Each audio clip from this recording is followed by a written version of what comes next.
Welcome, everyone. My name is Annie Campbell-Washington, and I'm Senior Assistant Dean of Academic Programs and Dean of Students here at the Goldman School. And welcome to the class of 2021 commencement at the Goldman School of Public Policy. I want to extend a very warm and loving welcome to our graduates. I want to extend a warm welcome to the GSPP faculty and staff who are here today. And I especially want to give a very warm and loving welcome to the family, friends, and loved ones of all of our students. It's so wonderful to have you with us for our very first virtual commencement ceremony. We've poured a ton of heart and soul into today's program, so we hope you all enjoy it. We hope you have an opportunity to really celebrate this huge accomplishment and momentous event. Before I turn it over to Dean Brady, I want to give a special thank you to all of the staff who pulled together today's commencement ceremony, and particularly a giant thank you to Cecile Kabakungan and Jalila Labrie, who spent many, many hours working on today's ceremony. With that, I'm so pleased and honored to welcome Dean Henry Brady. Thank you, Dean Brady. Thank you, Annie, and my special thanks to the staff for organizing this event, but also for organizing so many things this last year. We literally had to reinvent everything, and the burden on the staff was extraordinary, and I am so proud of what they've been able to accomplish and what we've been able to accomplish. So thanks to the staff, a special thanks to the Career and Student Services staff for this event. Congratulations to our Masters of Public Policy graduates, our Masters of Public Affairs graduates, and to our 2 PhDs who will be graduating today. Thanks for being here at GSPP. Thanks for all you've done. Thanks for all you're going to do. I also want to say, as Annie mentioned, a special thanks to relatives and friends who are here. It's relatives and friends that have gotten us all through this last year. And so I want to have a special Zoom applause. That's when you go like this for everybody. So Zoom applause for relatives and friends. They deserve not just 3 cheers, but a lot of cheers, many, many cheers. Thank you. What you've done to help us all has been extraordinary. I'm stepping down as dean on June 30th after 12 years. And I want to take about 8 minutes to summarize these 12 years quickly. And I want to start with a story about GSPP students, how they helped to inform me, to motivate me, and to ultimately, I think, make a difference. It starts tragically with the George Floyd murder on May 25th. We all watched in horror as we saw those events unfold. It was just unbelievable.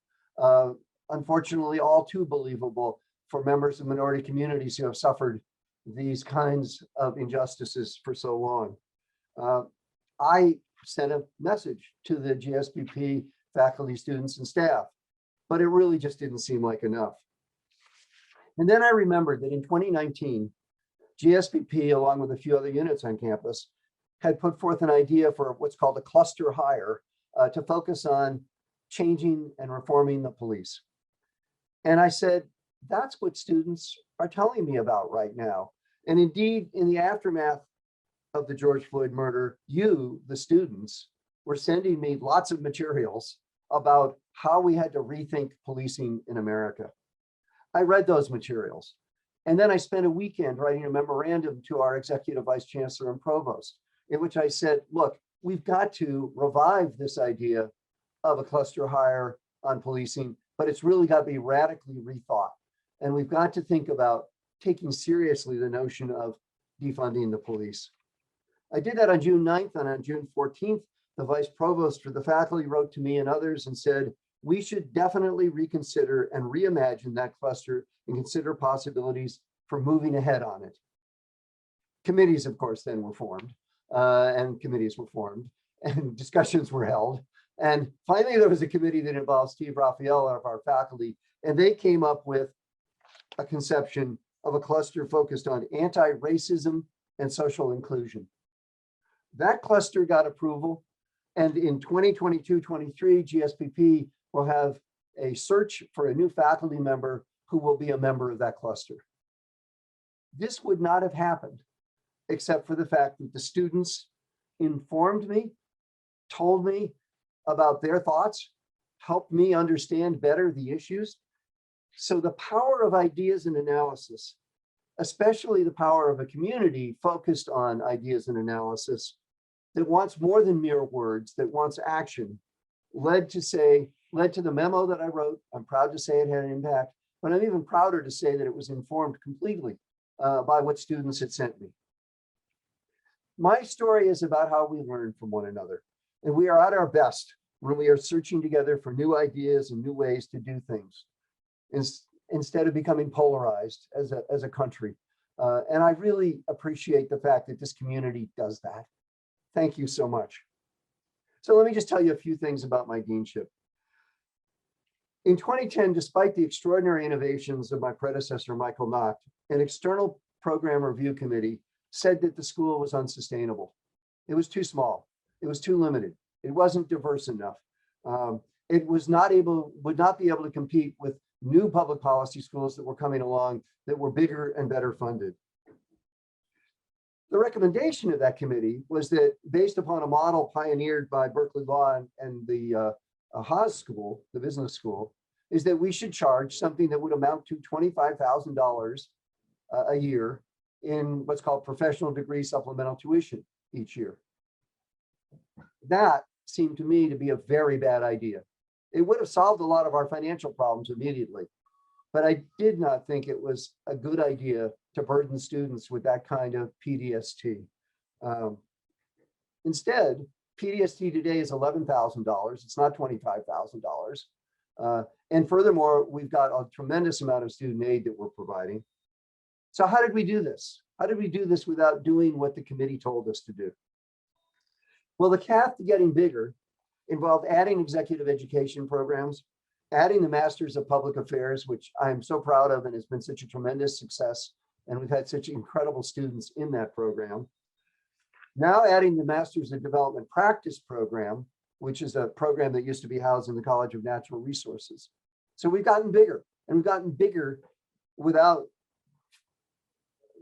changing or increasing our PDST to such an extraordinary amount that the committee had recommended.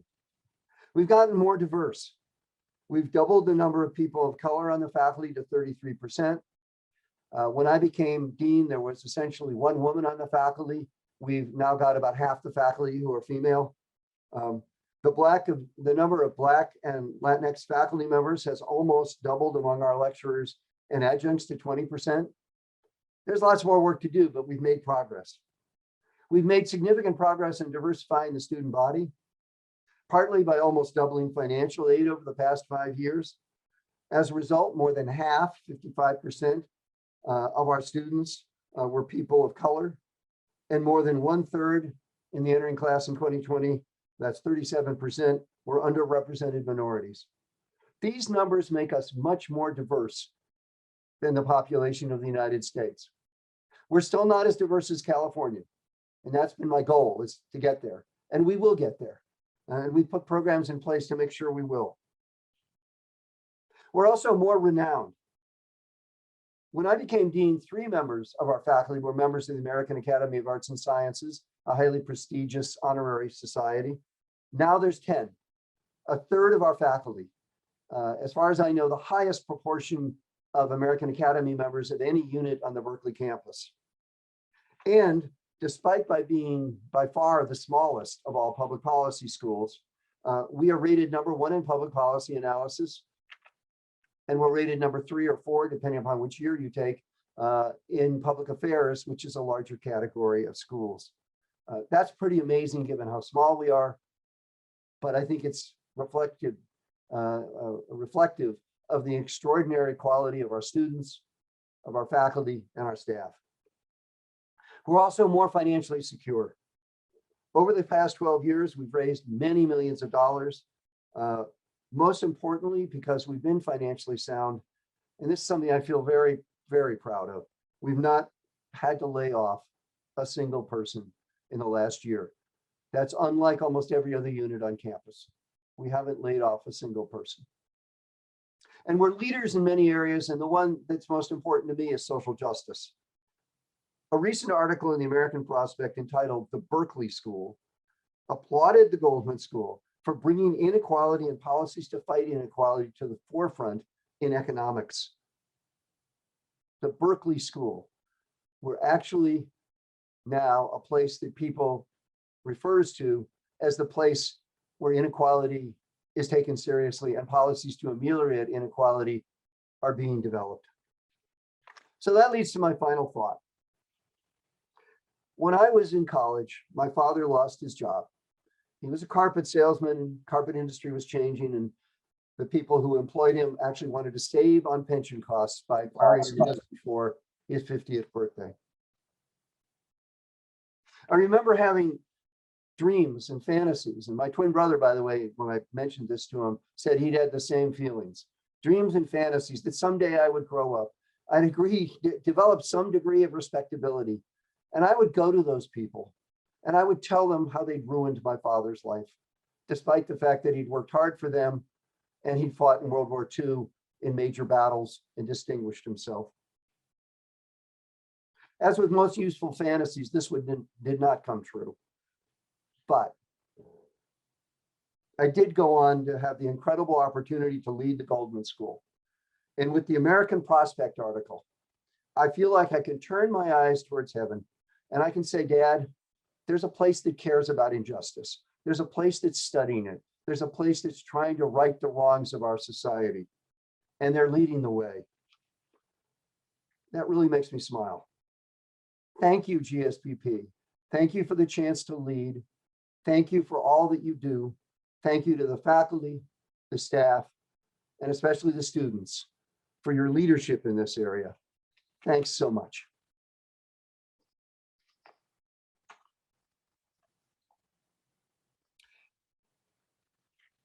Thank you.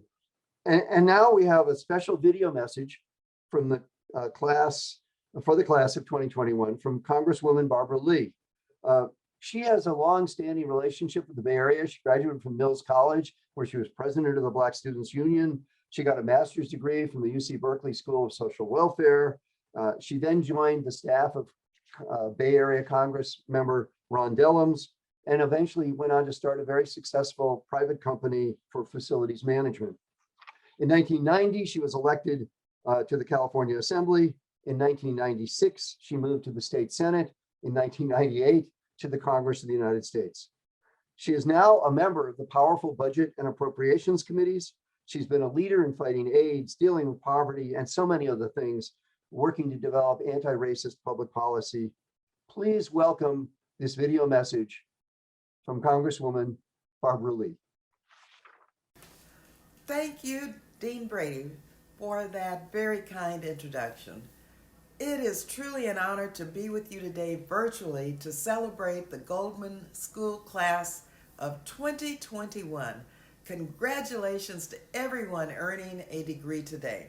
All of you have faced some adversity and prevailed to get here today. And I just want to tell you that I am so proud of you for all of the work that you have done to get to this point. So take a moment to celebrate this accomplishment because you deserve it. And then let's get to work. As public policy graduates, you have trained for a career that is also a calling, the calling to public service. I want to tell you, we need you now more than ever. We need your energy, your innovation, your passion, and yes, your intellect. Today, our country is facing extraordinary challenges.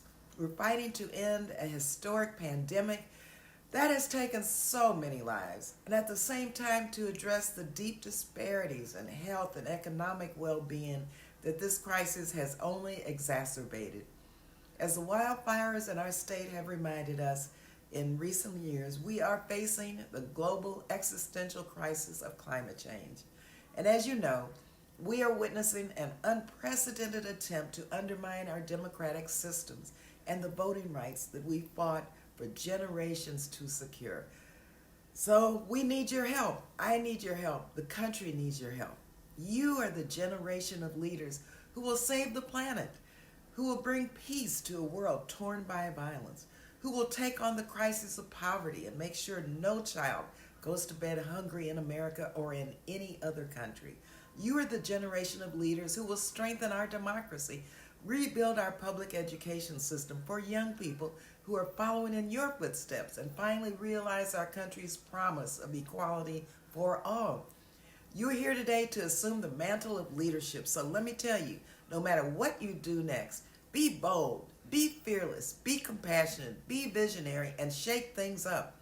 I'll leave you with the words of one of the great humanitarians of our time, Marian Wright Edelman, founder of the Children's Defense Fund. She said, "Education is for improving the lives of others and for leaving your community and the world better than you found it." Your academic accomplishments provide all of you with a seat at the table, and you must never take that responsibility for granted. Use your power to help those who do not have it. Every one of you has the capacity to change the lives of people around the world for the better, and I'm confident that you will do it. Thank you all again for this time, and congratulations to this year's graduates. Thank you so much, Congresswoman Barbara Lee, for that video message. We so appreciate those words, and it's inspiring to hear from her today. Next, it is my honor to introduce Dariel Dunstan. Dariel is a graduate of the Goldman School of Public Policy. He's an alum from 2018. He received his degree in the Masters of Public Affairs program. And Dariel went on to do incredibly important work in the city of Oakland, working with individuals who are experiencing homelessness, and recently took a job with the San Francisco Foundation, also working on the issue of homelessness. But Dariel has found the time to be a father, have a very rich career, and also to give back to the Goldman School. Dariel joined us this year as the chair of the Alumni Association at the Goldman School and has just done incredible work. And we're so grateful, Dariel, for your leadership. So with that, I would love to pass the mic over to Dariel. Thank you. Thank you, Annie. Dean Brady, good morning all, and congratulations, GSPP class of 2021.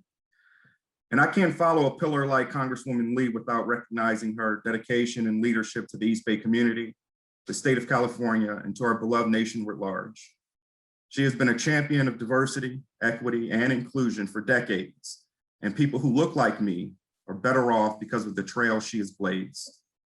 As Annie stated, my name is Dariel Dunstan, and I am a 2018 graduate of the Goldman School of Public Policy Master of Public Affairs program. I am currently the Senior Director of the Place Pathway at the San Francisco Foundation, and I also chair the GSPP Alumni Association Board of Directors this academic year. The Alumni Board is comprised of 15 dedicated GSPP alumni who live in different parts of the US, including California, Texas, North Carolina, New Jersey, Chicago, Hawaii, as well as Mexico. The board actively works with GSPP faculty and staff by engaging in projects and initiatives that benefit current and prospective students, as well as alumni. I am pleased to be here with you today to congratulate you on completing your degree. On behalf of the Goldman School alumni community and the Alumni Board, I officially welcome you all, our 2021 PhD, MPP, and MPA graduates, to the Goldman School of Public Policy Alumni Association. The thing I love most about the Goldman School and the Alumni Association is it is a genuine family. My first job in the Bay Area was working for a GSPP alum, Annie Campbell Washington. I would then go work for another GSPP alum, Sarah Bedford, in the Human Services Department at the City of Oakland. And then I would also go work with another GSPP alum, Sabrina Landreth, who was the city administrator in the City of Oakland. And while Fred Blackwell is not a GSPP alum, he is a Cal Bear. And that is who I call my leader at the San Francisco Foundation currently. As a new alum, I am confident that you will utilize your degree to make a difference through the public policy and public affairs work you will undoubtedly engage in the coming years. Today, you join a community of over 2,500 GSPP alumni who are dedicated to making the world a better place by utilizing your exceptional skill set, discrete experiences, and unique worldview.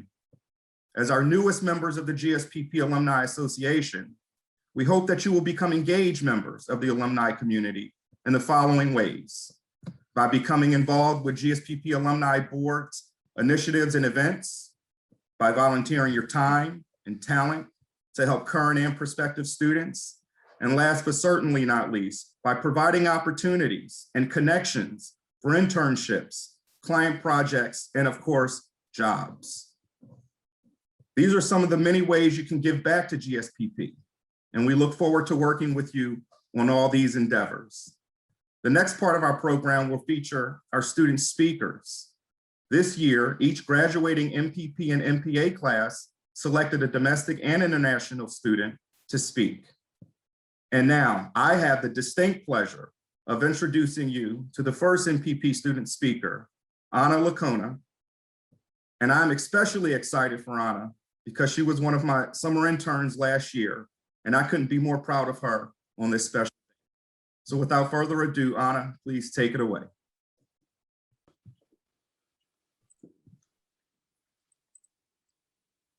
Thank you, Darielle. Dean Brady, Goldman faculty and staff, friends and family, and fellow graduates, my name is Ana Zuleima Licona, and I am honored to speak in front of you today and reflect on these past 2 years at the Goldman School. Classmates, when we arrived to room 250 back in 2019, I don't think any of us expected to be celebrating our graduate journey here on Zoom.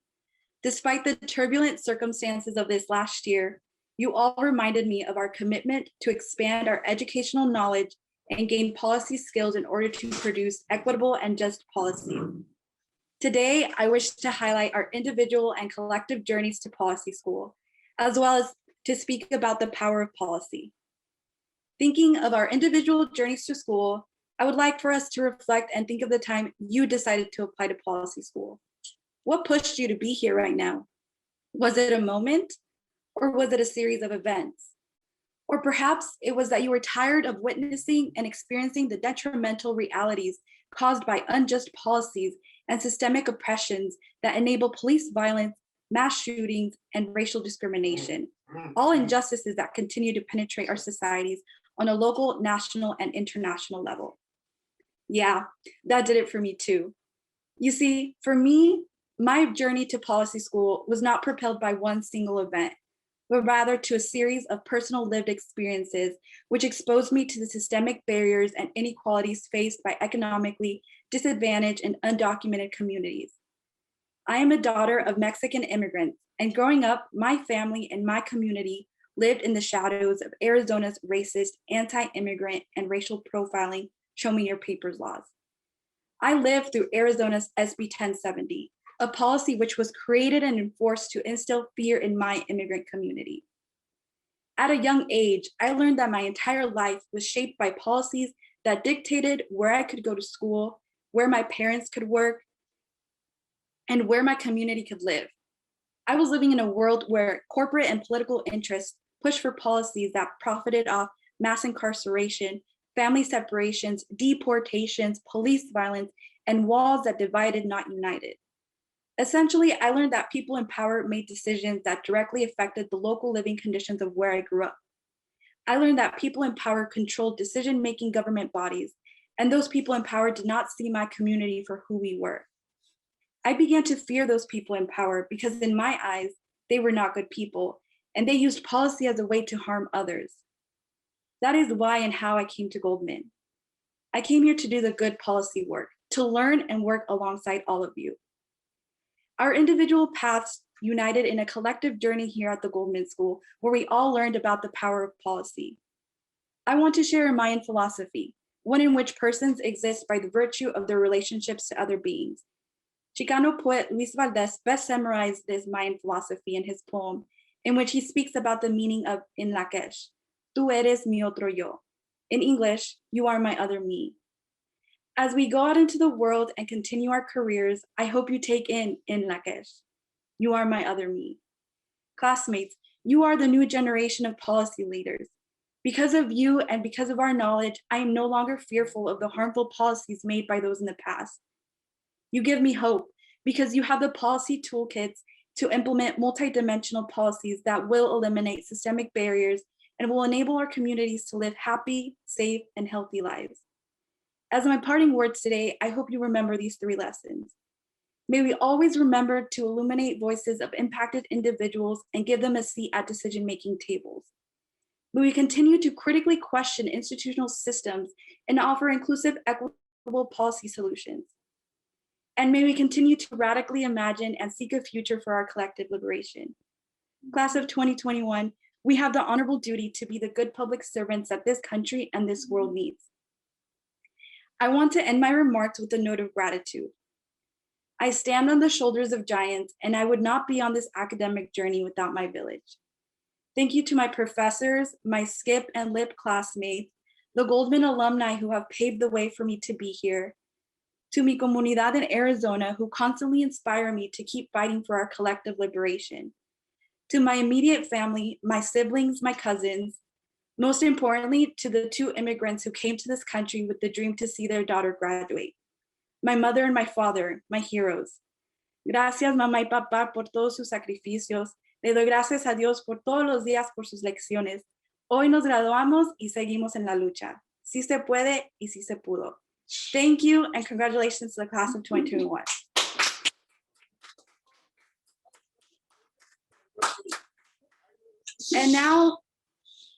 And now I would like to turn it over to Louis Ao Young, our next MPP student speaker. Thank you, Anna, for that wonderful speech. Dear guests, faculty, administration, and fellow students at GSPP. Almost 2 years ago, I boarded the plane from Hong Kong to begin my studies here. I was wearing this black shirt then, in solidarity and support for protesters who were also at the airport. We were fighting for democracy and accountability for police behavior. As my plane took off, I thought to myself that although I was physically leaving, mentally I would still stand with Hong Kong, and I would use what I learned in the US to help Hong Kong one day. I'm narrating my own experience, though I believe it encapsulates the unique characteristics and challenges of being an international student. Bonding with a new place, but still very much connected to our roots. It also means being relegated to the bench as events take place back home. For me, that meant having to look from the sidelines as freedom and democracy in Hong Kong gradually eroded over these 2 years.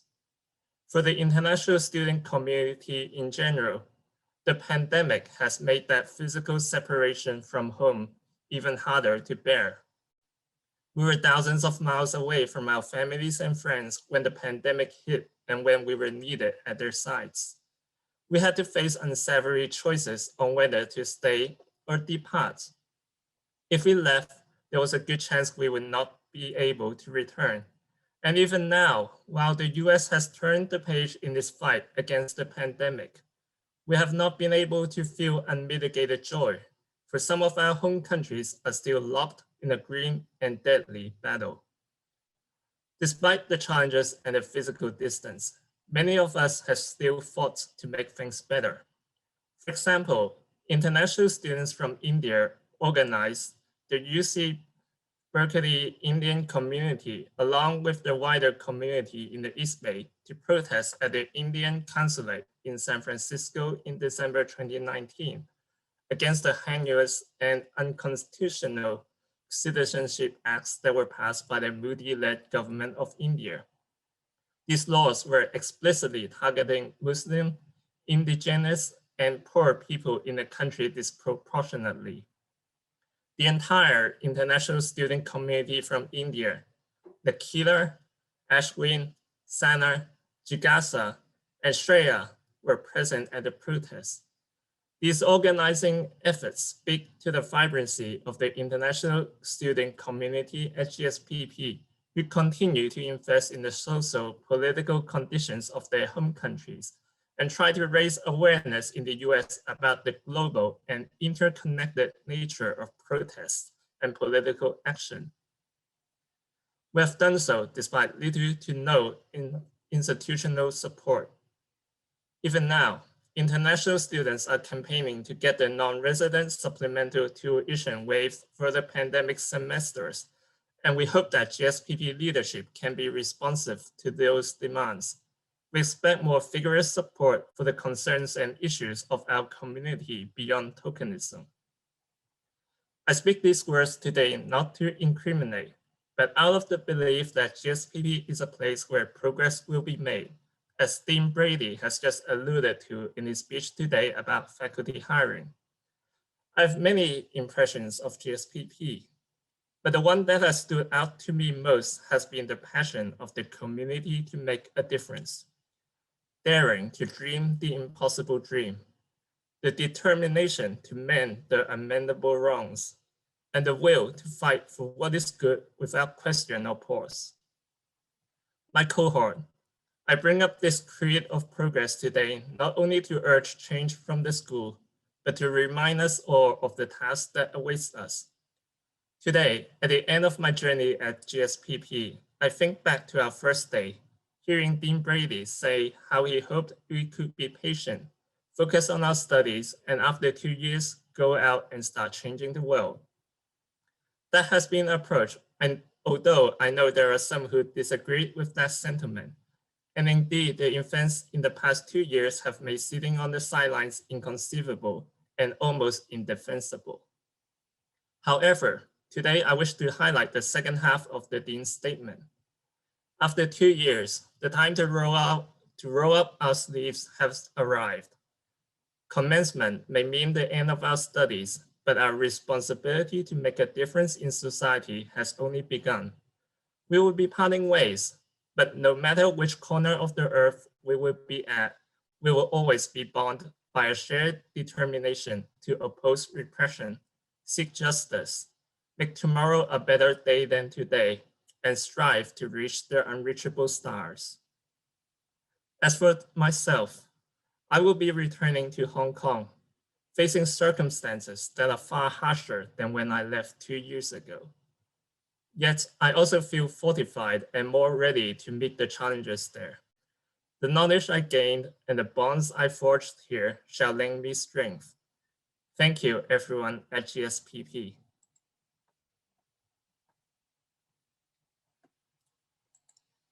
And now, it's my pleasure to turn it over to the first MPA student speaker and my fellow graduate assembly delegate, Julia Forte-Frodin. I look forward to being challenged and held accountable while creating space for others to rise. I wrote that in my personal statement for the MPA application in November of 2019. Damn y'all, were we challenged. And today we earned the right to celebrate for how we rose, and we rose with style, and we rose with grace. Someone somewhere said, courage is not a lack of fear, it is activity in the face of absolute terror. This year, we all felt so much fear during a time in our lives when tragedy was all around us, racial injustices, small and large, both close to home and far away, growing inequality and death and heartbreak through a pandemic. But I saw courage up front in all the ways we actively came together to laugh, to hold one another, to support each other's growth and celebrate one another's success. Real growth and integrity is giving the love that you never received. And when we did not get the support and care that we needed, we showed up for each other in every virtual way possible. Happy hours where we shared family photos, sexy Lexies, DJ dance parties, resource sharing, study groups, creating a new MPA student group, restorative justice community circles, memes and GIFs, jokes on jokes in WhatsApp, student organizing, fake presidential campaigns, Ted and Alexis for life, and so many Photoshopped screenshots. In every one of my classes with my fellow MPAs, I felt seen, heard, cared for. I fell in love with all of you, and that gave me the purpose every day to show up, be present, and love you back as best I could. What an amazing gift. I chose the MPA program because I wanted to be surrounded by people with life experience and deep knowledge so I may learn from them. And it has paid off exponentially. Y'all are impressive. I echo Steve's sentiment the other day when he exclaimed, "Wow, everyone is such a snack." I am continually in awe of the energy, grace, and passion of our cohort. And I also just want to give a quick shout out to those who worked full time this year and all the student parents, some of which who were also working full time through parenting. You made it through and y'all are heroes. During Summer B, a number of us took a storytelling class with Doy, beloved Doy, shout out to Doy. And our final day, we gave a passion speech. And the last line of my passion speech was, "Families adapt, grow, and get through tough shit together." Our family, our MPA family, was forged in the dumpster fire of this year, but our relationships exist not just in the face of harm, sadness, and oppression. They are based on love, care, and humor. Thank you for the moments of raw vulnerability, of realness, of great big joy. It was an honor to see y'all do your magic in and out of the classroom. And I know I'm going to be blown away by what y'all do moving forward. Remember, you have a badass family behind you, always ready to be leaned on, always lifting you up and rooting for you behind the scenes.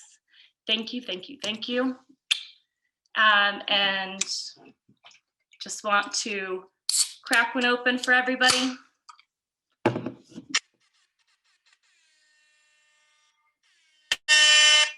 Now it's my absolute pleasure to turn it over to our final MPA student speaker, Jambo Serganov. Julia!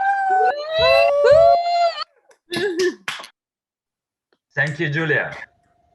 Thank you, GSPP. Thank you, professors and staff who during this year have become my friends. Thank you, my classmates and friends who have become my family. I'm honored to be nominated, to be on this stage, and humbled to be nominated like a commencement speaker. I wondered, I was the one who to be nominated out of such a special group until our last capstone class.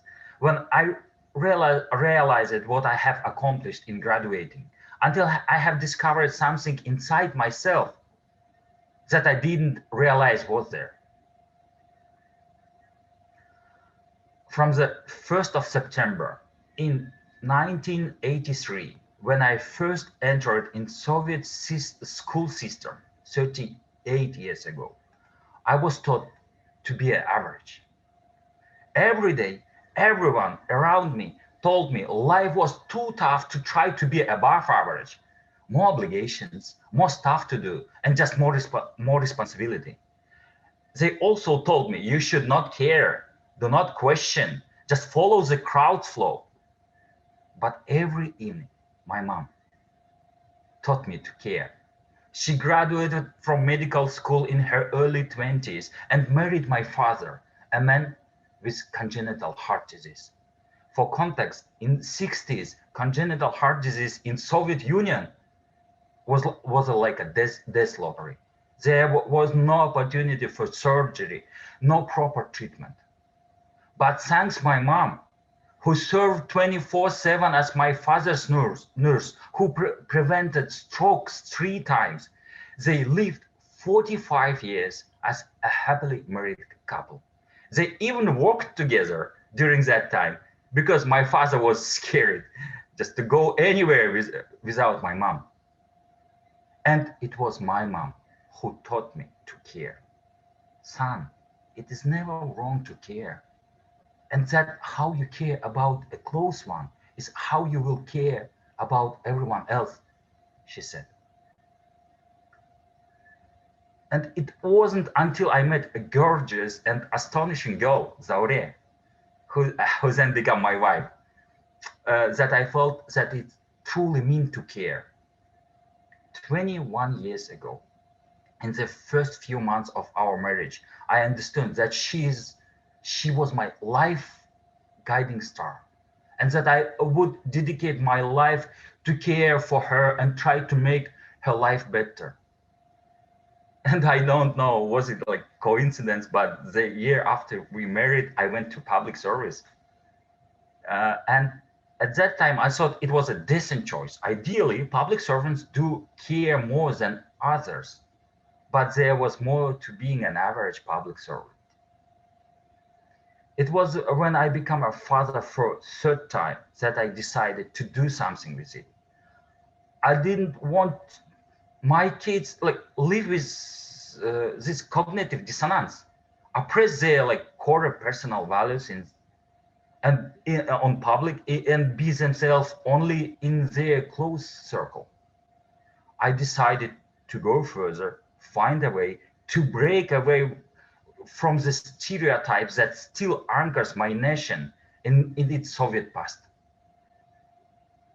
Today, after 3-year-long journey, I'm graduating from one of the world's most prestigious public policy schools, having started from ESL school. I stand here before you to say that I'm happy to be among people who really care as much and even more than I do. I stand here to say that every story I have heard, that every presentation I have seen has highlighted how much my classmates care. My dear caretakers, motivators, leaders, there is not enough care in this world. Even if there enough care, the world needs people like you who are stepping up to become even better leaders, as you haven't done in this program. To you all, I say, the world is waiting you to take an action. And I would like to end by likening what we are doing here today to Neil Armstrong's famous quote. Guys, I believe that graduating from GSPP is one small step for you, but one giant leap for mankind. Thank you, guys.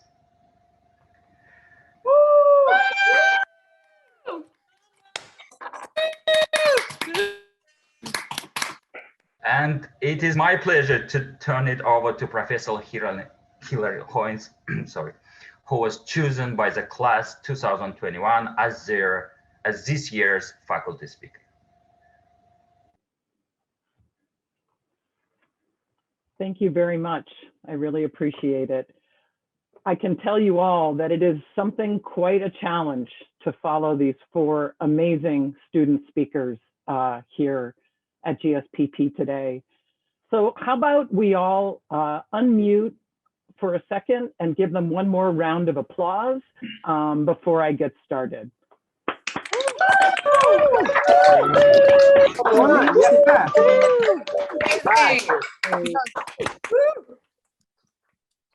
Thank you. Welcome, family, friends, and of course, the Goldman School class of 2021. My name is Hilary Hoynes. I'm an economist and proud faculty member here at GSPP. I spend my time studying poverty, inequality, and the social safety net. Little shout out to the social safety net. It's my honor to be a faculty member in this wonderful school, in this incredible community, surrounded by excellence among the faculty, the staff, and of course, the students who we're honoring today. So it really is my honor to be invited by the class of 2021 to speak at your graduation.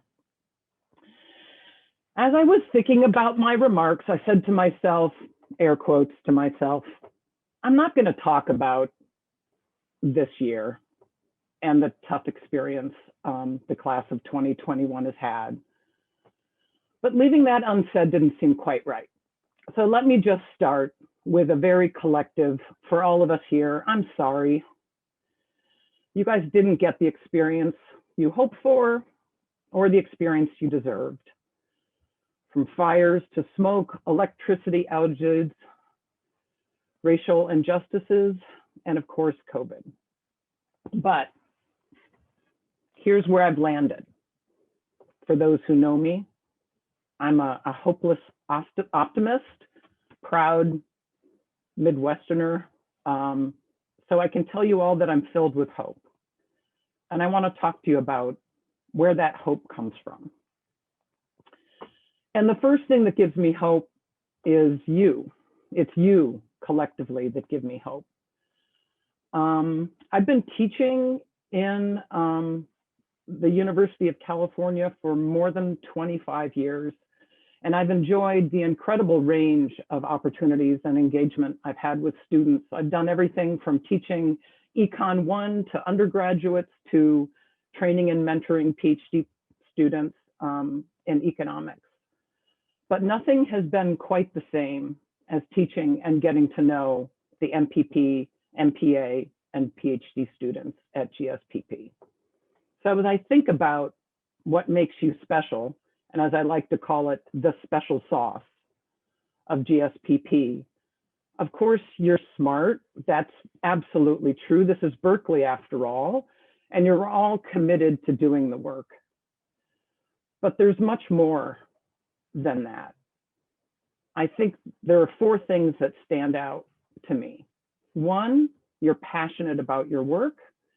2, you're doers. You're the people that get things done, and you're leaders. You combine analytics with activism, and you push us and those around you to do better. And you bring that to every interaction that I've had. So I want to give you a few examples to friends and loved ones in the audience of the kind of things that exemplify the GSPP student. So I have the great pleasure of teaching what I call my dream class every year. Thanks, Dean Brady, for letting me do that. It's called Poverty, Inequality, and the Social Safety Net. And I had a big class this year, was super fun. We start every year by doing basically describing the problem, 8-fold path from the beginning. And then we go on to discuss a wide range of policy solutions from minimum wages, unionization, housing vouchers, tax credits, and many, many more. And what I find is that regardless of the topic, there is always 1, 2, a handful of students who have deep knowledge through work or lived experience that you bring to the class. And I find that that really enriches the conversation. And I want to thank you for that. A second example of what I see as such characteristic of the GSPP student is just there's so much that the students are doing at our school and in our community. Yes, there are classes, and yes, there's a thesis, an APA capstone that has to be written. And there's also teaching and research jobs that students have on campus. You might not think that there's time for more, but there is. So here's a sampling of some of the things our students, your loved ones, are involved in. 1, our students run conferences. Notably, the SCIP group, Students of Color in Public Policy, organize and run the Race and Policy Symposium, which is a highlight of every academic year. Our students run and operate a policy podcast called Talk Policy to Me, which you should all subscribe to. Our students run and publish an academic journal, Berkeley Public Policy Journal, the only journal of its kind in the United States. Our students participate in important committees. Just this year, the search for a new dean, curriculum review, committees for recruiting new faculty, and admissions. And I remind you that this is just a sampling of the activities among the students in our school. A final example of you, the students, and why you give me hope. Family and friends, I'm sure that you know that our students engage in a final project. It's called different things for the different students. For the MPA, it's called a capstone. For the MPPs, it's called an APA. Or for the PhD students, shout out to Charlotte and Matt, who we'll be seeing later. a whole dissertation. This is a big deal. And all of these skills, passion, intelligence, commitment, activism, leadership, show up in these projects as well. And I urge you to ask your graduate student about theirs. So here's what I did.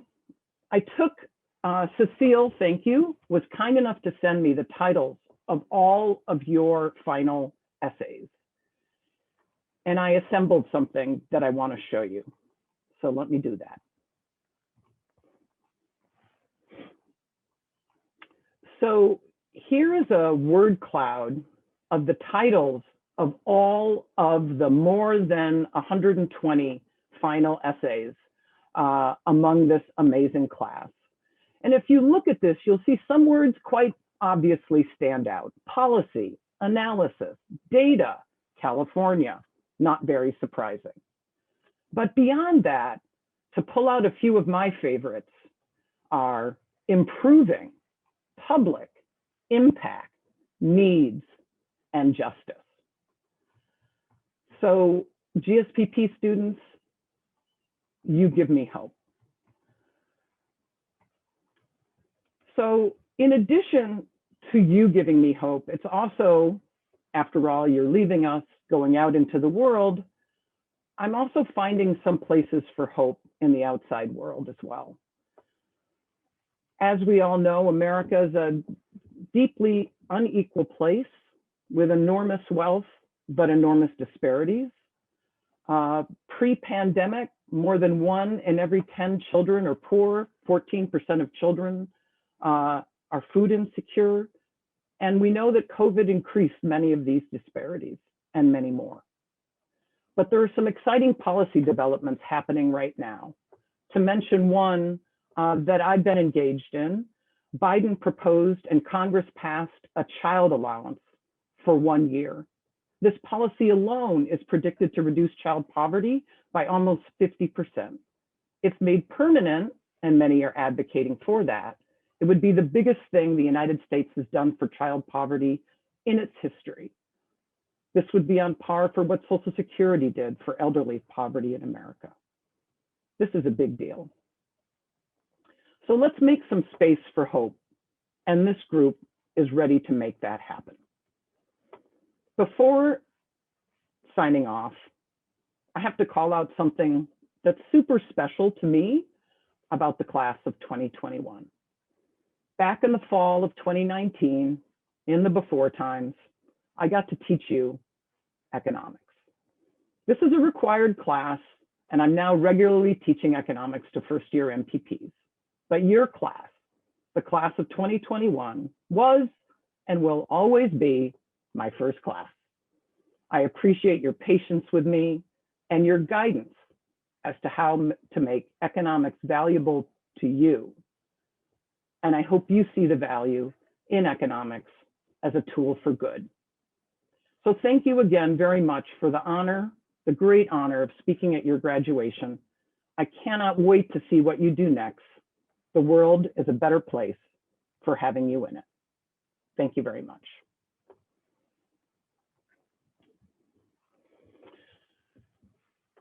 It is my pleasure to turn it over to my colleague and good friend, Professor Jesse Rothstein, who will present the Outstanding GSI Award.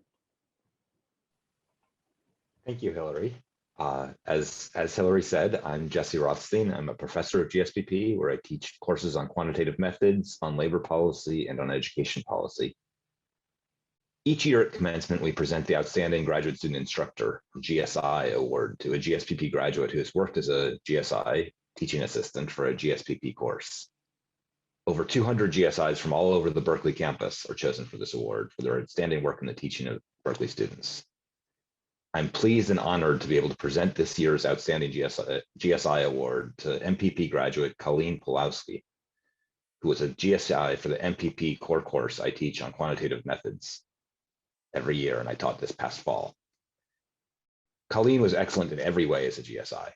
This fall was not an easy time for any of our students or for our student instructors. The entire class was online. The students were all connecting to Zoom from their own separate homes. And for the first year class, they'd never even met one another in person. The quant student instructor team, Colleen, Randy Clopton, Raina McKinnon, Shuo Chen, and Anna Larson, worked amazingly hard to make this class work for the students.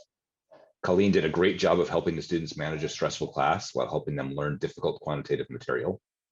She was deeply committed, often adding extra office hours to make sure the students got the time that they needed.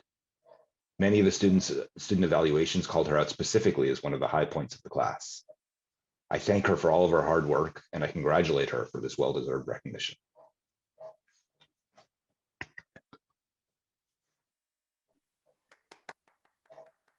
The next award to be presented is the Eugene Smolensky Prize for Outstanding Advanced Policy Analysis Project.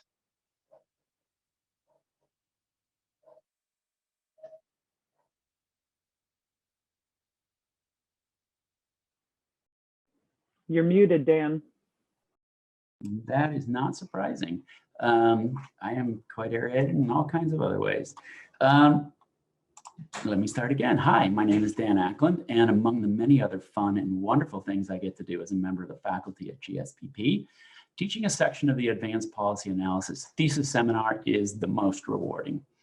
The APA is a complete policy analysis for a real-world client and takes up most of a student's time in their final semester in the MPP program. APA advisors get to know a small group of students at a deeper level than is possible in almost any other teaching context. And I can honestly say that most of what I know about what government agencies and nonprofits actually do from day to day, I have learned from my APA students over the years. The award I'm about to present was established in honor of former GSPP Dean Eugene Smolensky, better known as Gino. Gino was my APA advisor when I was in the MPP program in 2004. He was also my PhD dissertation committee advisor and remains my research mentor. I happen to know that student advising was one of his favorite things as an academic, so it's appropriate that his name be on this award. Each of the APA advisors nominates one student from each of their sections. The selection is difficult, not just because there are so many good projects to choose from, but because excellent APAs take so many shapes. Some are quantitative, others qualitative, and many are a mix of the two. Some involve highly specific recommendations at a detailed level, while others provide higher level strategic recommendations. Some are for government agencies, others for nonprofits, some are domestic, and others international. So the set of nominated projects that the selection committee sees is highly varied and excellent in different and sometimes seemingly incommensurable ways. But what is always true of the winner of the Smolensky Prize is that their APA successfully answers the question, what should actually be done? This year, the 8 nominees in alphabetical order are Alyssa B. Chung, Isabel Marie Claytor, Delaney Green, Christina Marie Ismailos, Kendall Keachley, Daniel Morales Campos, Lillian J. Nienstedt, and Amelia Watts. And I am very pleased to announce that the winner of this year's Smolensky Prize is Lillian Nienstedt.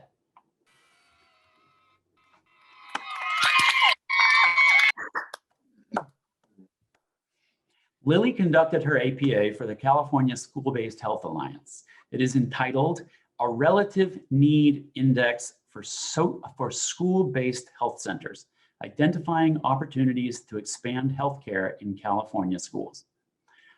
In a tiny nutshell, what Lily did was to construct a quantitative measure of how badly a school needs a school-based health center based on a comprehensive set of metrics from multiple data sets measuring various dimensions of health, healthcare, and economic well-being.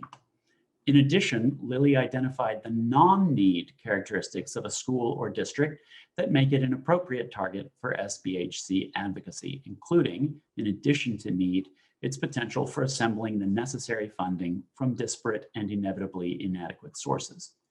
This financial potential component of the analysis was beyond what the client had asked for and reflected the fact that Lily, having learned policy analysis at GSPP, recognizes that we live in the world of the second best and that expending time and effort on projects that cannot be funded, however idealistically lofty, may not actually make the world a better place. In addition to the index and her recommendations on how to use it, Lily created a cloud-based interactive data dashboard that allows users to explore the landscape of health need, both quantitatively and graphically, using analytical and programming tools she learned at GSPP. It's also, I should say, visually very appealing. Thus, in addition to being good analysis replete with good recommendations, her APA provides direct access to the data needed to make good public policy decisions. It is one of the best APAs I have encountered. Congratulations, Lily. It has been a true pleasure learning with you and from you.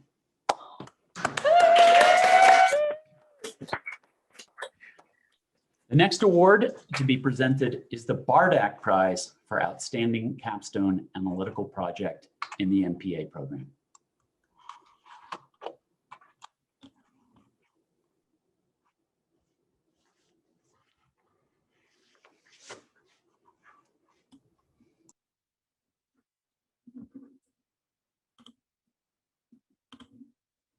My name is Hector Cardenas. I teach here at GSPP, and I'm a GSPP MPP and PhD alum. And I have had the distinct pleasure and privilege to lead 2 of the advanced policy analysis and the capstone sections this semester. It's my honor to present the Bardak Prize for Outstanding Capstone Analytic Project. This award, named after our and my dear friend, colleague, and mentor, Eugene Bardak, the father of the Eightfold Path, recognizes the best capstone analytic project written by a graduate of GSPP's newest program, the Master in Public Affairs. Like the APA, the capstone is the culmination of our students' work at GSPP and affords them the opportunity to work with a real client on a real problem and deploy all the tools they have acquired during their education at the school. Faculty from each CAPS section nominate 1 CAP project from their section to be considered for this honor. This year, a faculty committee made up of faculty who do not teach CAP reviewed the nominated capstones and selected a winner. The faculty nominated the following graduates for consideration for the Bardak Prize in alphabetical order: Mary Beth Elizabeth Benton, Sarah Margaret Franklin, Catherine Margaret Uwang. I am thrilled to announce that the graduate selected for the Bardak Prize for Outstanding Capstone Analytic Project is Sarah Franklin. Yay!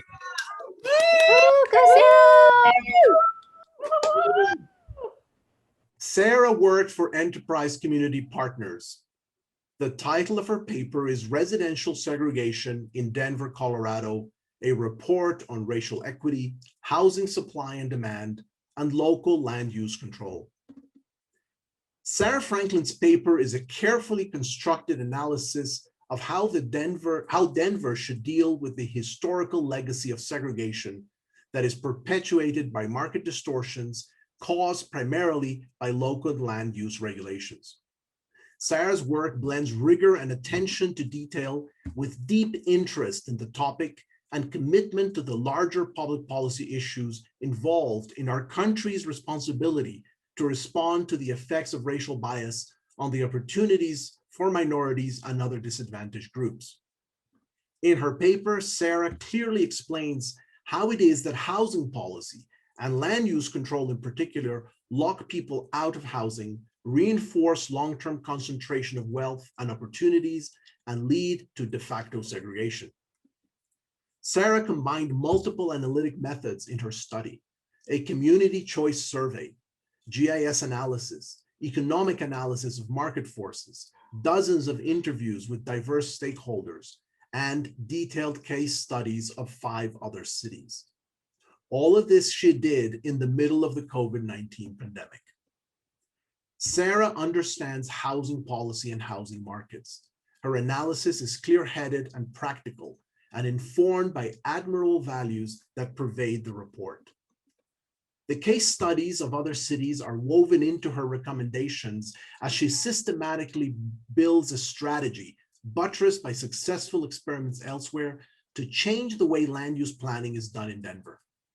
Her recommendations work together as they target different aspects of the problem, from exclusionary zoning driven by local community resistance to change, to shortages in supply caused by excessive regulation and misaligned market incentives.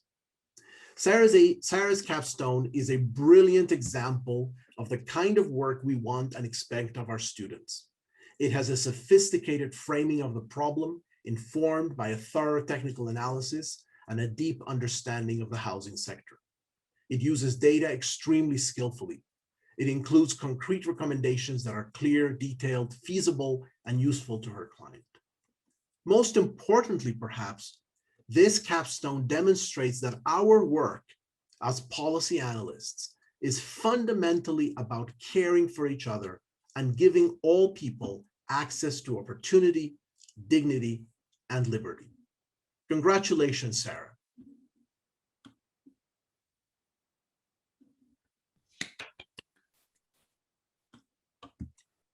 And now I would like to turn it over to Dean Henry Brady, who will introduce our keynote speaker. First, congratulations to our capstone and our APA award winners. Nothing could be more illustrative of the wonderful work that our students do. Congratulations to both of you. Now on to our wonderful commencement keynote speaker. Angela Glover Blackwell is founder in residence at PolicyLink, the organization she started in 1999 to advance racial and economic equity for all. Prior to that, she was senior vice president at the Rockefeller Foundation. And prior to that, she started the Urban Strategies Council.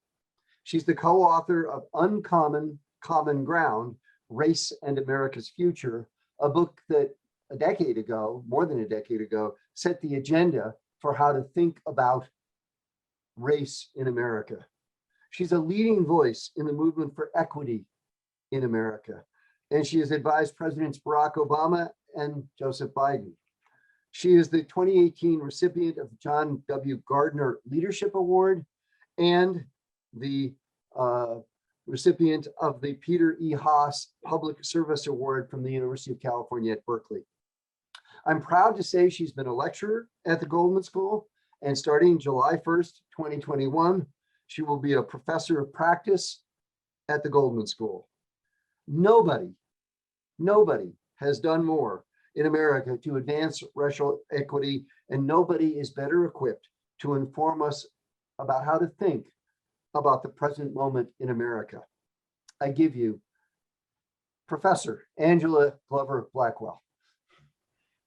Thank you. Thank you, Dean Brady. Thank you all for the extraordinary conversation I've been listening to as I've sat here and listened to the students and heard about their work. Congratulations to all the graduates. I certainly join your family and your friends in being proud of you and proud of what you have accomplished. And it is so obvious that you have accomplished what you have under the most horrible conditions that we could possibly think of.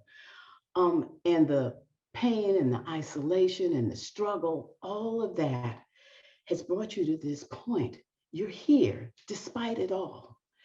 And what I am holding on to is that you are entering and continuing your careers in the most exciting, change-filled environment that I can possibly imagine. Despite it all, and in some ways, because of it all, you have the opportunity to make change that was unimaginable just 5 years ago, unimaginable a decade ago, and you're now entering an opportunity to do that. Over the course of the past 15 months that we have been on lockdown, I have given scores of speeches and spoken to many thousands of people. And I will tell you that the most frequently asked question of me is this really different? Do you think it's really different this time? And I can say yes, because I have seen so much time. Over 50 years ago, I came out of college into the Black Power movement. And at that time, we were talking about power, liberation. We had a critique of what was wrong in America that was grounded in our economy and our history. We had a critique about policing and public education and the welfare system that talked about it being a racist system. We actually had proposals for how to fix all of these things. And yet, we were not successful. Not only did we understand what was going on, but we knew we couldn't achieve success without broad coalition. And the anti-war movement was going on at the same time. There were attempts to link people of color and people who were white, who all saw the need for change, and it fell apart. As I think about where you are now, I am so amazed that so much of what we talked about is now so much better positioned. One of the things that we did not have was data. We were full of assertion and we were full of certainty, but we did not have data. One of the things that we did not have was a systematic way to go back and look at the history of the institutions we were pushing back on. One of the things that we did not have were people like Congresswoman Barbara Lee, who were in positions of power and influence as elected positions. We barely knew what philanthropy was, and we certainly didn't know any people who were working in philanthropy who shared our point of view. The corporate world never thought that we had a chance and did everything they could to join in forces to shut us down. And when you think about where we are now, you've got all of that. You've got schools devoted to the change that we need. You have access to data and information. You have people in positions of power who are ready to move forward. And you have you have elements of every institution in America. Some element of it is trying to figure out how to join in this moment. And so, my goodness, what a time. What a time. And what is it that you're going to have to bring in order to take full advantage of it? Well, one thing, and this is going to be particularly important for you because of the fields that you're in, is so much of what you're going to go into was not designed to produce the results that we now seek. And that is something that I think is difficult to embrace. How do you work for change within a system that was not designed to produce the results that we now must have? My friend Mongo Pastor, just talking to him within the past 3 weeks, he said something that really stuck with me. He said, you know, we treat the bad results that come out of so many systems as bugs, anomalies, things that just need to be fixed. He said, but those are actually features of those systems. They are producing exactly what they were designed to produce. How are you going to take that and turn it all around? Well, you have a lot of what you need to do it. I've talked about data. I've talked about resources. But one of the things you're also going to have to bring is your radical imagination, because we are going to have to radically reimagine the systems to get to a society that is anti-racist, a society in which all can reach their full potential, a society in which you can bring your whole self to your endeavor, because all of what you are is going to be needed in order to go forward. I want to tell you a short story about what it can take and how long it can take to be able to make change, but change is indeed possible. Dean Brady said that I was the founder of PolicyLink, and that was in January of 1999.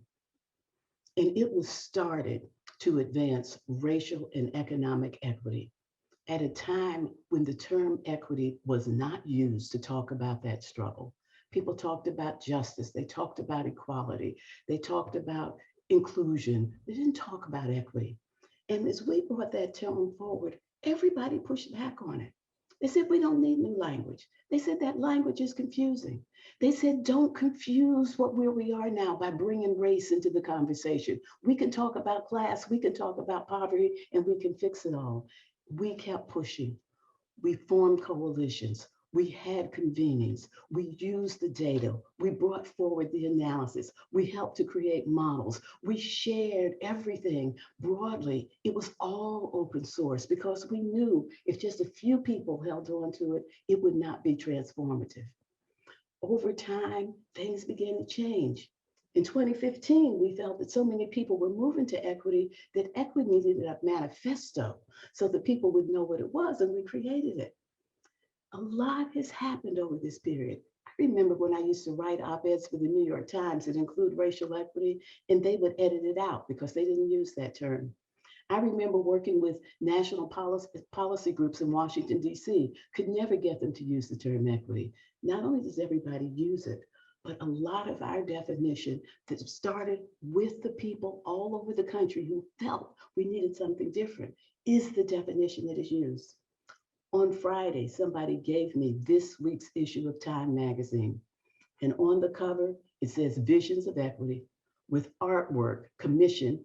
Black woman did the artwork, 20 pages devoted to equity. And in the end, 40 ways to achieve it that includes a policy agenda that would make you proud. It is possible to be able to make change. It shouldn't take 23 years, and it won't, because of all the things that I've talked about, for us to have a leap forward. But what it is going to mean is you've got to bring your whole self. I talk about doing this work for 50 years because part of who I am is somebody who's been out of college for more than 50 years. I need to bring that to everything. I talk about being a Black woman growing up in a Black community because that's important. Whatever your experience, you need to bring it. It helps you to do your work better. You need to think about how to be an anti-racist and understand what that means. And whatever the society is that you're in, wherever in the world that you operate, there's a need to understand who is systematically being left behind and change the system so that that does not happen. Be about change. Be the change you want to see. Bring your radical imagination, but also find your joy. I loved hearing about the ways you found your joy over the course of this year. It's only by transforming yourself, including understand joy and satisfaction and pleasure, that you can create a world that allows for, that encourages that to happen. And through it all, we need to understand how important it is to do the work. This does not happen because we have a sharp critique. This does not happen because we develop a new frame. It doesn't even happen because we go to the streets. We have to do all of that, but in the end, you have to do the work, which is what you all represent. You have to do the analysis. You have to listen carefully and understand what you're up against. You have to envision a new way, but you also have to create a path to the new way.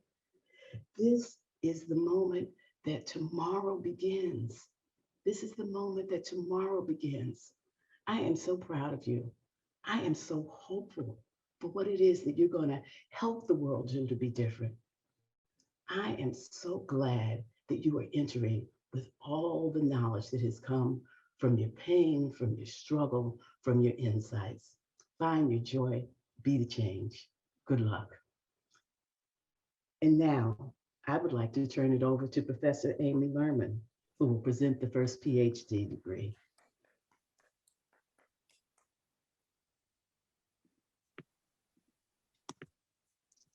Thank you so much, Angela, and thanks everyone for joining us at this very well-earned celebration for our 2021 graduating class. My name is Professor Amy Lerman. It is my extraordinary pleasure to present the first of our doctoral degrees today to Charlotte Hill. As faculty, we wish we'd had time during this ceremony to say something specific about absolutely every one of our incredible graduates today. You have all earned it. Unfortunately, time doesn't permit us to do that. But since writing an academic dissertation is a truly unique and exceptional kind of hell, I do hope you'll indulge us as we say just a few words about our two GSPP students who have completed their PhDs this year. I first met Charlotte when she was a student in our MPP program here at the Goldman School. Charlotte came to graduate school with a great deal of applied experience as a political operative, having worked in a variety of high-level political communications roles and in the policy world.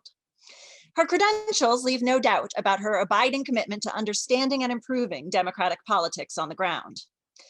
At the same time, though, there's simply no doubt in my mind that she's already becoming an equally impressive force in the world of rigorous empirical scholarship. In this sense, Charlotte typifies to me everything that makes a GSPP graduate something truly special: intellect, heart, and commitment to making the world a better place. From the first day I met her, it was immediately clear to me that Charlotte has a deep interest in understanding whether and how political institutions facilitate or fail to facilitate a truly representative democracy. So I was not at all surprised when she told me she intended to pursue a doctoral degree. Charlotte's dissertation is titled Closing the Age Gap in Voter Turnout, the Promise of Election Reform and the Rising Threat of Youth Voter Suppression. In this project, she undertakes a systematic exploration of the relationship between voting barriers and youth turnout. As Charlotte describes, young people express enthusiasm about participating in the political process, yet engage in elections at systematically lower rates than older Americans. Using original survey data and survey experiments, Charlotte is able to show that one explanation for this is that young people face substantially higher costs and barriers associated with voter registration and turnout, which strongly predicts their political intentions and behavior. Building on this evidence, Charlotte then goes on to carry out a sophisticated field experiment in which she tests ways organizations might successfully target unregistered young people and bring them into the election process. Many of these young adults fall through the cracks in traditional get out the vote programs, especially those who are racial minorities, low income, and not enrolled in college. So by testing specific interventions aimed at mobilizing them, Charlotte's work contributes practical knowledge to our understanding about how to effectively engage this relatively hard to reach population, and in turn, how to improve our civic society. On a personal note, Charlotte is a thoughtful, collaborative, and truly generous colleague. She has enormous enthusiasm and seemingly boundless energy, and brings creativity and joy to all of us who have the privilege to work with her. Charlotte's research is ambitious and exciting, and I have no doubt we will be seeing much, much more of her work in the coming years, not only in academic journals, but also in the New York Times, on CNN, and anywhere else we turn to find new and important insights about how to strengthen our democracy. And with that, it is my pleasure to confer upon Charlotte Hill the Doctor of Philosophy degree in Public Policy. Congratulations, Charlotte. Now I'd like to turn it over to Professor Jesse Rothstein, who will present the next doctoral degree.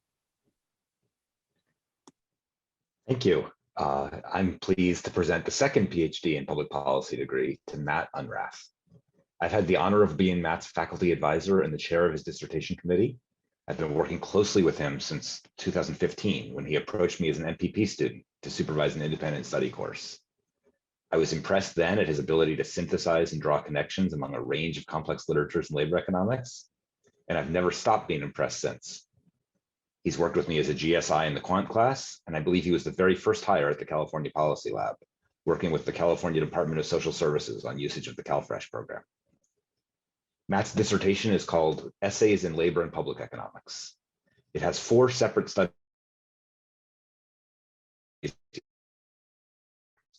3 are about the earned income tax, the federal and state program that subsidizes earnings for low-wage workers. One of them takes on a big question in public finance and labor economics. How does the presence of the EITC affect labor supply among people who would work even without the credit? Matt developed an innovative strategy for studying this based on the idea that people who work irregular hours may have trouble predicting their annual earnings and thus their tax rate at the beginning of the year, but have much better information at the end of the year. 2 other chapters concern take-up of the relatively new California EITC. One uses links with CalFresh data to identify households who are eligible for the EITC but do not receive it, often because they don't file tax returns.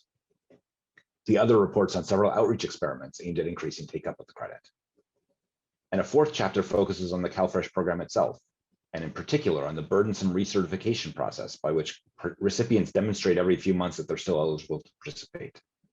Matt shows that many people, including many who are still eligible, are removed from the program at recertification time, and that lengthening that time can reduce churn in the program and stop people still in need from having to lose benefits.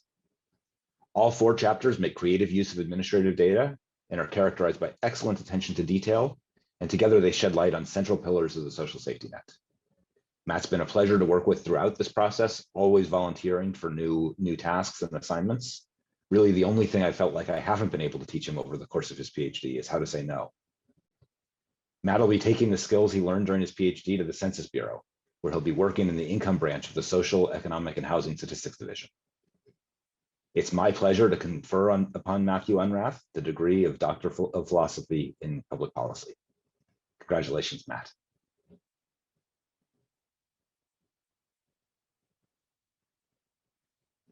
And now I'd like to turn it over to Annie Campbell Washington. Thank you so much, Jesse. Well, as Amy said, we aren't able to do that kind of introduction for all of our graduates, but we do have a very special slideshow, which actually really warms my heart. It is special compared to what we see normally when we're just watching our graduates walk across the stage. Today, we actually get to see a slide of each one of our graduates, and in some cases, photos and their own quote or words that they decided to submit. So enjoy, everyone. Sit back and take a look at all of our graduates. Congratulations to each and every one of you.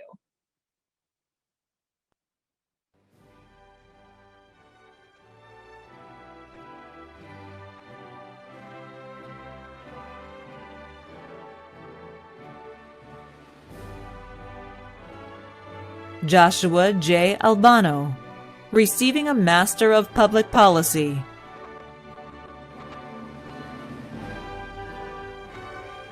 Saif Nasser Al-Sharif, receiving a Master of Public Policy.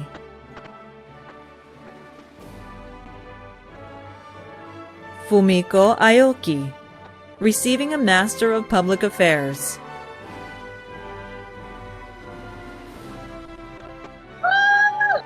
Christine Joy S. Arboleda, receiving a Master of Public Policy.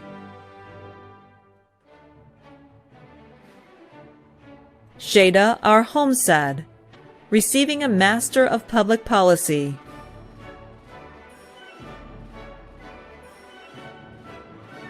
Shashor Mohammed Arte, receiving a Master of Public Affairs.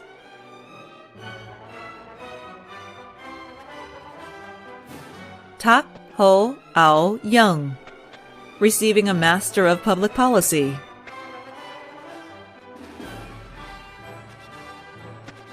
Catherine Benson, receiving a Master of Public Policy.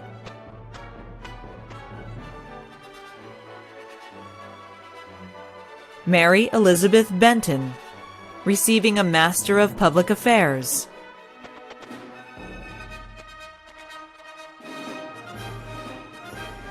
Sarah Brandon, receiving a Master of Public Policy.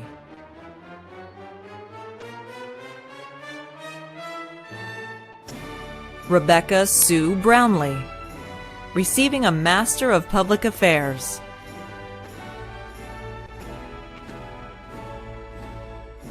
Jessica Camacho, receiving a Master of Public Policy.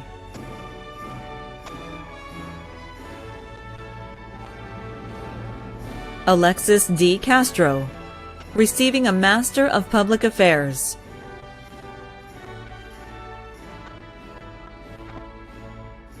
Leah C. Katati, receiving a Master of Public Policy.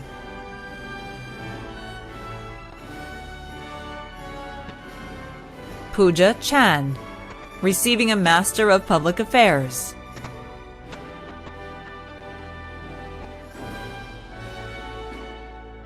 Jesus Chavarin Rivas, receiving a Master of Public Policy.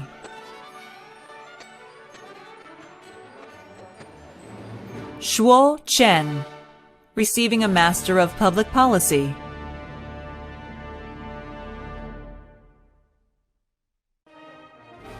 Alyssa B. Chung, receiving a Master of Public Policy.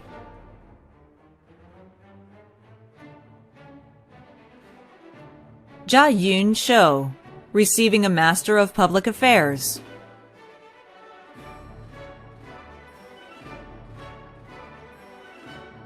Quen Ting Cho, receiving a Master of Public Affairs.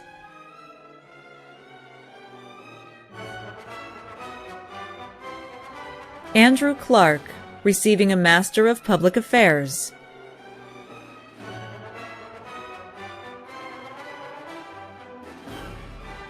Isabel Marie Clater, receiving a Master of Public Policy.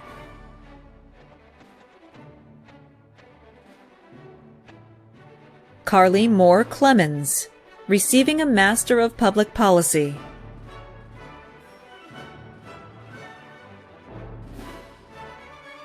Randall S. Clopton, receiving a Master of Public Policy.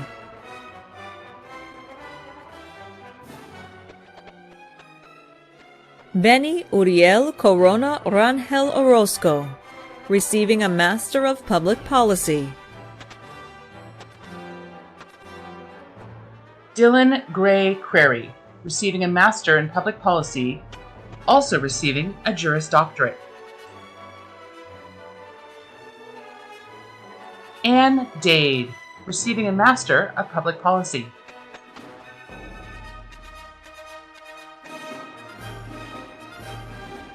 John Duffy, receiving a Master of Public Policy.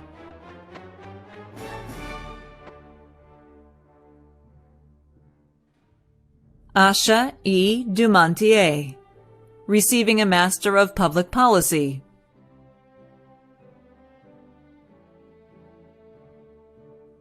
Stephen Dunwoody, receiving a Master of Public Affairs.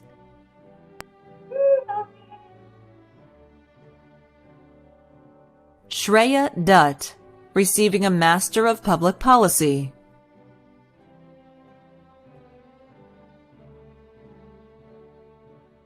Matthew James Ebert, receiving a Master of Public Policy.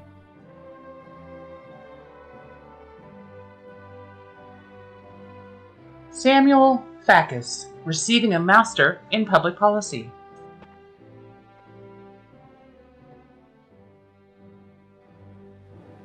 Amy Ferguson, receiving a Master of Public Policy.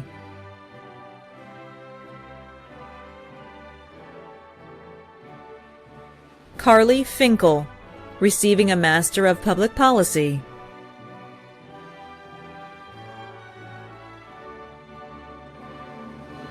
Cruz Eduardo Flores Vera, receiving a Master of Public Policy.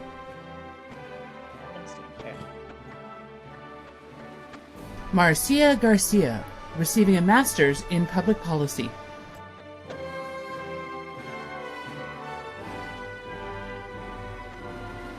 Antonio Flores, receiving a Master of Public Policy. My Bitcoin. Sarah Margaret Franklin, receiving a Master of Public Affairs.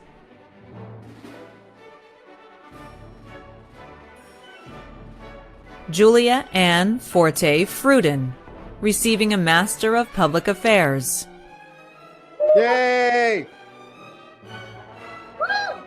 Anna Garfink, receiving a Master of Public Policy.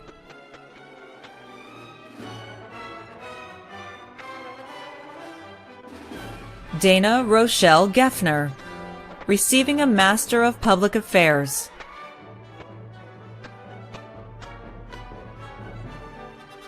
Samuel J. Glazer Nolan, receiving a Master of Public Policy.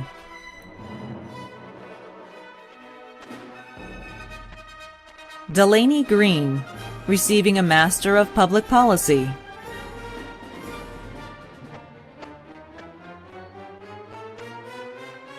Tedros Ali Habib, receiving a Master of Public Affairs.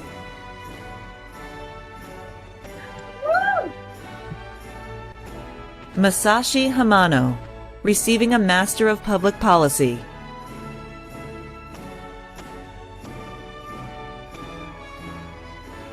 Rachel Hammond, receiving a Master of Public Policy.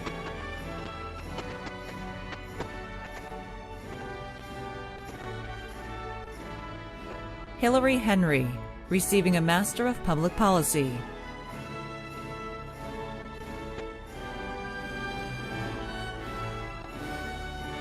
Charlotte Hill, receiving a Doctor of Philosophy.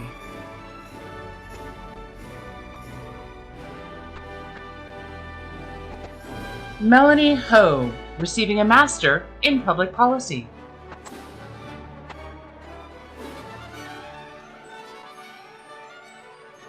Kirsten E. Ho, receiving a Master of Public Policy.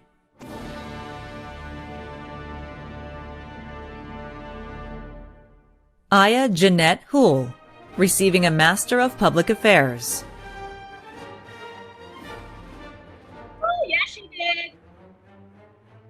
Bahira Idris, receiving a Master in Public Policy.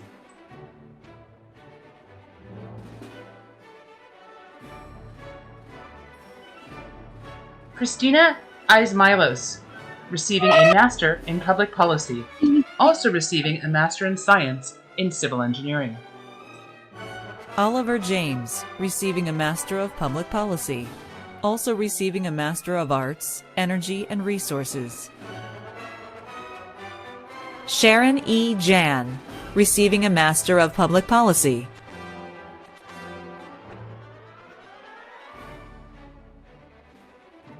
Jean Emery Johnstone, receiving a Master of Public Affairs. Hey, Jean! Douglas Caborni, receiving a Master of Public Affairs.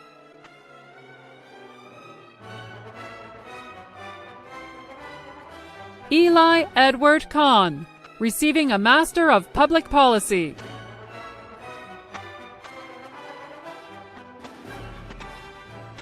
Khalid R. Kaldi, receiving a Master of Public Policy.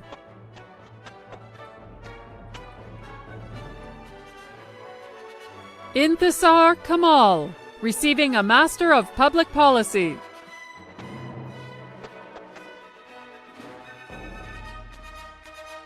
Juyan Kang, receiving a Master of Public Affairs.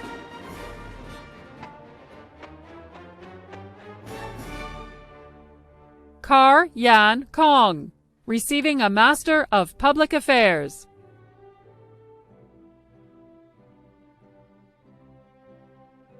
Kendall Keachley, receiving a Master of Public Policy.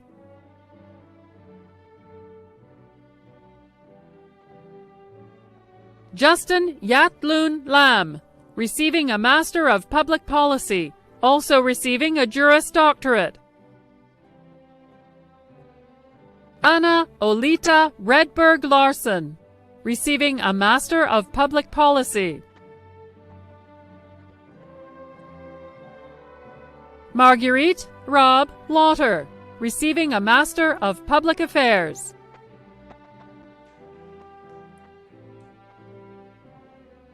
Banchuamblai Monica Lee, receiving a Master of Public Affairs.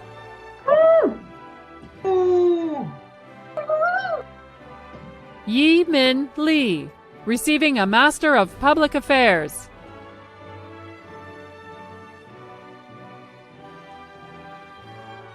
Reed Levitt, receiving a Master of Public Policy.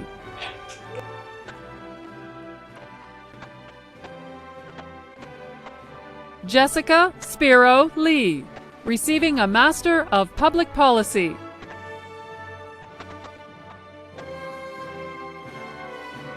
Anna Zulema Likona, receiving a Master of Public Policy.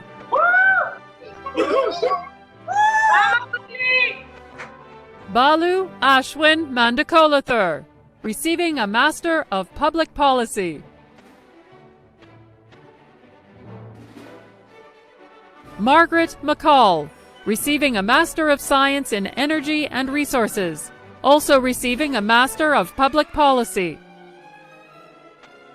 Molly G. McGregor, receiving a Master of Public Policy.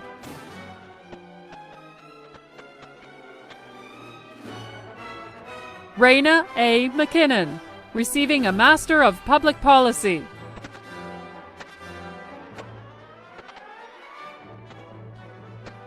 Stephen Gordon Medeiros, receiving a Master of Public Policy.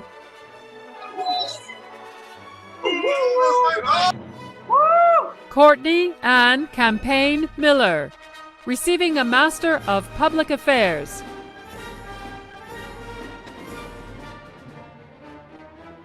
Colleen Miller, receiving a Master in Public Policy, also receiving a Master in Public Health.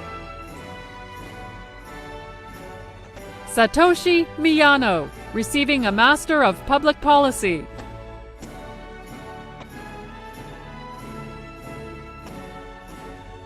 Daniel Morales Campos, receiving a Master of Public Policy.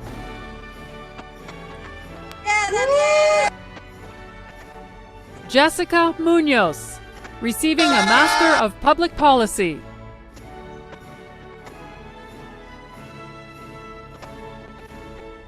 Jessica Rachel Newfield, receiving a Master of Public Affairs.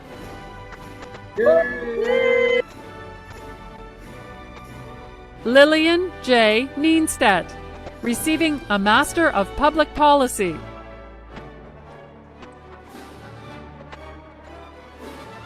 Nathan M. Obeid, receiving a Master of Public Policy.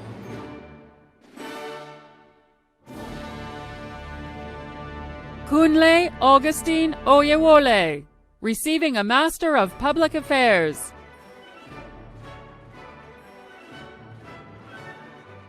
Whitney Para, receiving a Master of Public Policy.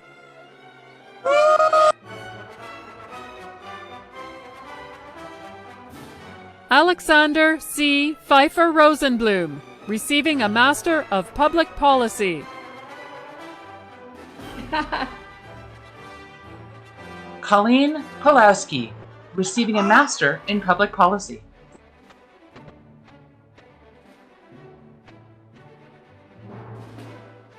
Reem Raef, receiving a Master of Public Policy.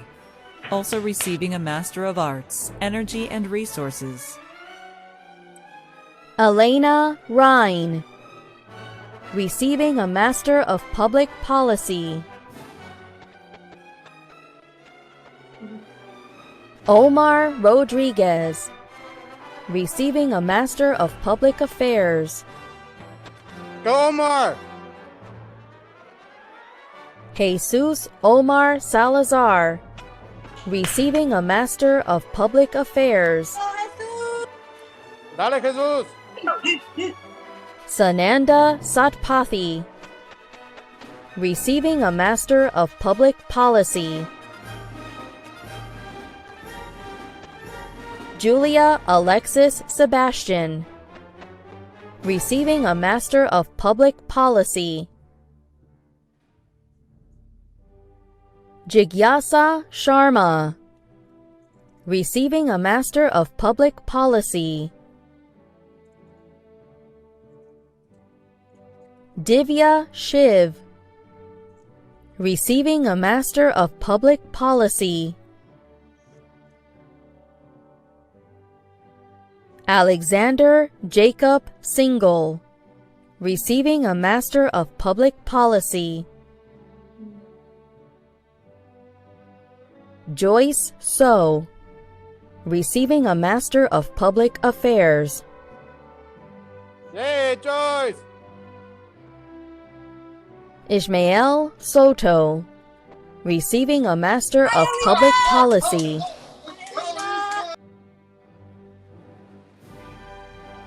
Leo Milos Pitalka Steinmetz, receiving a Master of Public Policy. Jambul Suraganov, receiving a Master of Public Affairs. Alex Thibodeau, receiving a Master of Public Policy.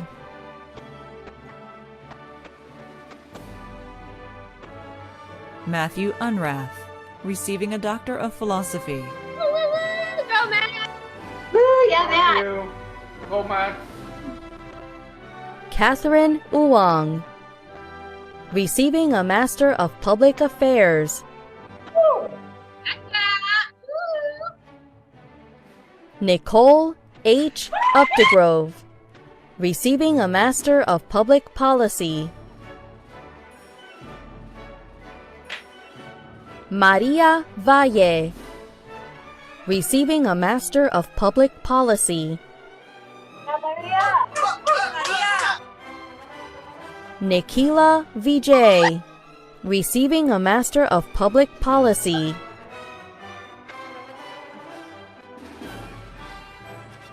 Ricardo Villarreal, receiving a Master of Public Affairs. Amelia Watts, receiving a Master of Public Policy. Love you. Jane Ty Weaver, receiving a Master of Public Affairs. Domingo Douglas Trent Williams, receiving a Master of Public Affairs. Brandon Walensky, receiving a Master of Public Policy. Justin Yu, receiving a Master of Public Health, also receiving a Master of Public Policy. Cody Ziegler, receiving a Master in Public Policy.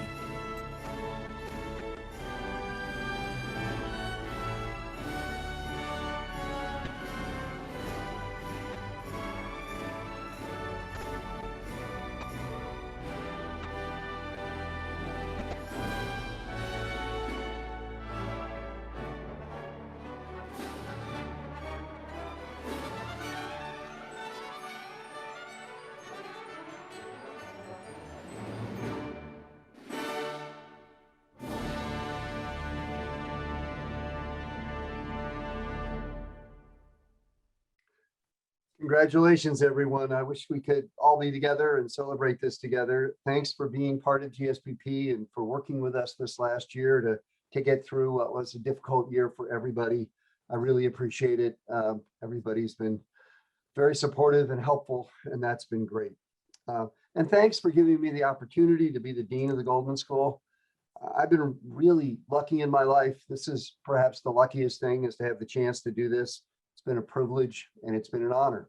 And looking at the graduates, I just think of all the extraordinary things you will do and how lucky we are as a school to have people like yourselves going out into the world and making a difference. That's what distinguishes public policy, is that we really want people to not only learn, but also to go out and do.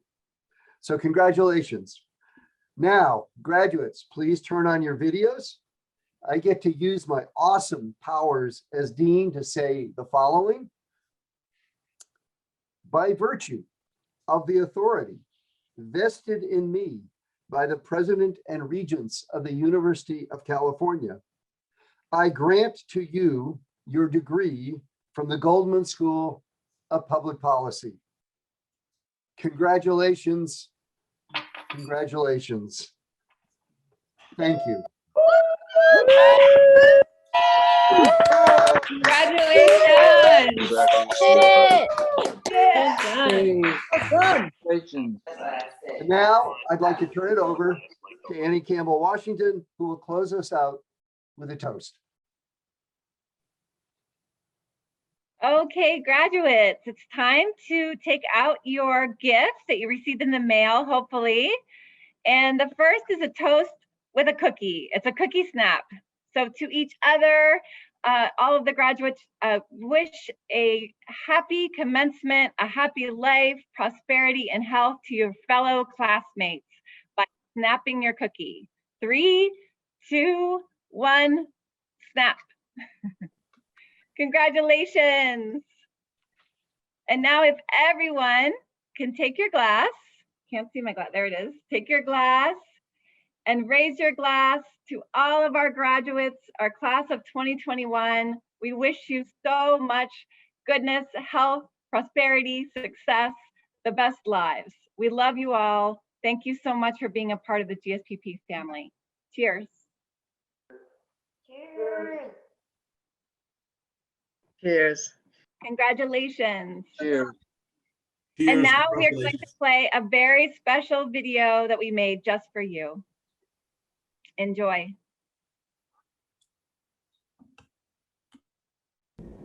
Hey Goldman, I'm Shada. I'm Alex. And I'm Carly. And we're the Eightfold Wrath.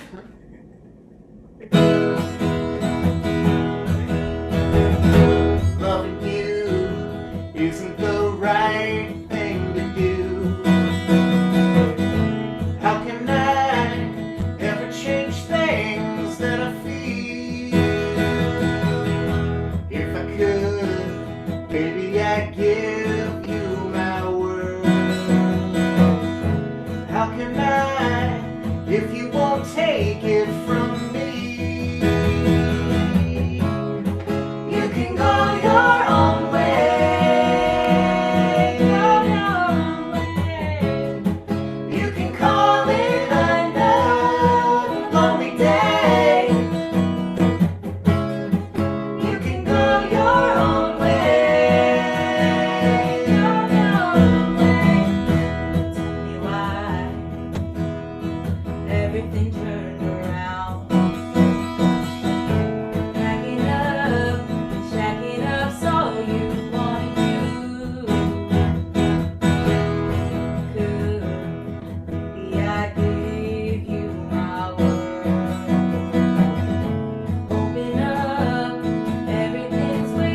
do.